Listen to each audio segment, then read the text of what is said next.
रात के लगभग 8 बजे थे। तमिलनाडु के एक छोटे से कस्बे सथानकुलम में सब कुछ सामान्य लग रहा था। सड़कें शांत थीं, दुकानें बंद हो रही थीं, और लोगों को क्या पता था कि ये रात भारत की न्याय व्यवस्था में एक ऐसा अध्याय लिखने वाली है जिसे सालों तक याद रखा जाएगा। एक मोबाइल दुकान थी। दुकान के बाहर खड़े थे पी जयराज और उनका बेटा जे बेनिक्स। आरोप सिर्फ इतना था कि लॉकडाउन के दौरान दुकान तय समय से थोड़ा ज्यादा देर तक खुली रही, लेकिन किसी ने नहीं सोचा था कि ये छोटी सी बात कुछ ही घंटों में मौत की कहानी बन जाएगी। उस रात पुलिस की जीप वहां रुकी। पिता और बेटे को हिरासत में लिया गया। लोगों ने सोचा थोड़ी पूछताछ होगी, सुबह तक घर लौट आएंगे। लेकिन सथानकुलम थाने की दीवारों के अंदर जो हुआ वो इंसानियत को शर्मसार करने वाला था। कहा जाता है कि थाने के अंदर दोनों को एक दूसरे के सामने कपड़े उतरवाकर बेरहमी से पीटा गया। लाठियां चलती रहीं, चीखें गूंजती रहीं और रात बढ़ती रही। बाहर कस्बा सो रहा था, लेकिन थाने के अंदर एक बाप अपने बेटे की चीखें सुन रहा था और बेटा अपने पिता को टूटते हुए देख रहा था। यहीं इस कहानी का सबसे हॉरिफाइंग हिस्सा शुरू होता है। सुबह जब उन्हें न्यायिक हिरासत में भेजा गया तो उनके शरीर पर गंभीर चोटों के निशान थे। परिवार ने बताया कि दोनों के कपड़े खून से भीगे हुए थे। इतना खून बहा था कि कई बार लुंगी बदलनी पड़ी। फिर कुछ ही दिनों में पहले बेटे बेनिक्स की मौत हुई और उसके अगले दिन पिता जयराज भी दुनिया छोड़ गए।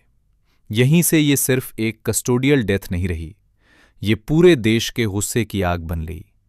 सोशल मीडिया पर लोगों ने इसे इंडियाज जॉर्ज फ्लॉयड मोमेंट कहा। सवाल सिर्फ 2 मौतों का नहीं था।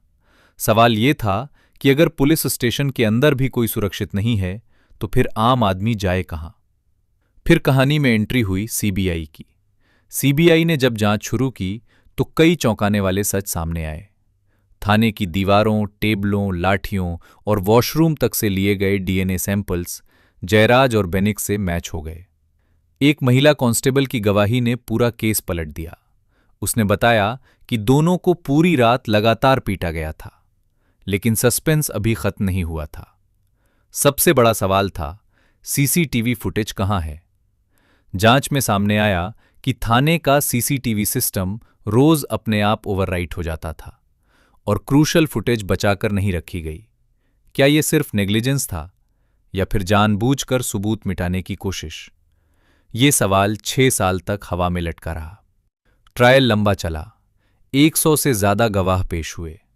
हर गवाही के साथ उस रात की बर्बरता और साफ होती गई। फिर आया 6 अप्रैल 2026। मदुरै की अदालत में सन्नाटा था। परिवार की निगाहें जज पर थीं। देश भर की नजरें इस फैसले पर टिकी थीं। और फिर जज ने कहा, यह रेयरेस्ट ऑफ रेयर है। 9 पुलिसकर्मियों को मौत की सजा, एक साथ, एक ही केस में।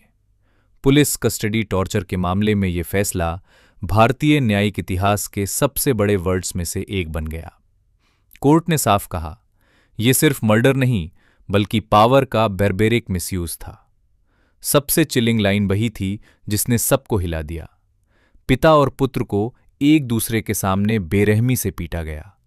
इसे पढ़कर दिल कांप उठता है। इस फैसले के साथ परिवार को 1.4 करोड़ रुपए कॉम्पनसेशन देने का भी आदेश दिया गया। लेकिन इस कहानी का सबसे बड़ा सवाल आज भी सिस्टम से है।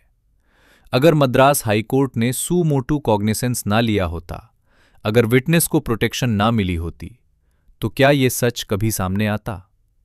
यही वजह है कि ये सिर्फ एक क्राइम स्टोरी नहीं है। ये पावर, फियर, जस्टिस और ह्यूमैनिटी की कहानी है। 6 साल बाद न्याय मिला। देर से मिला, लेकिन ऐसा मिला जिसने पूरे सिस्टम को हिला दिया।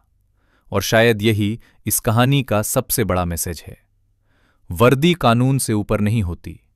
जब कानून के रखवाले ही दरिंदे बन जाएं, तो न्याय देर से सही, लेकिन इतिहास लिखकर आता है।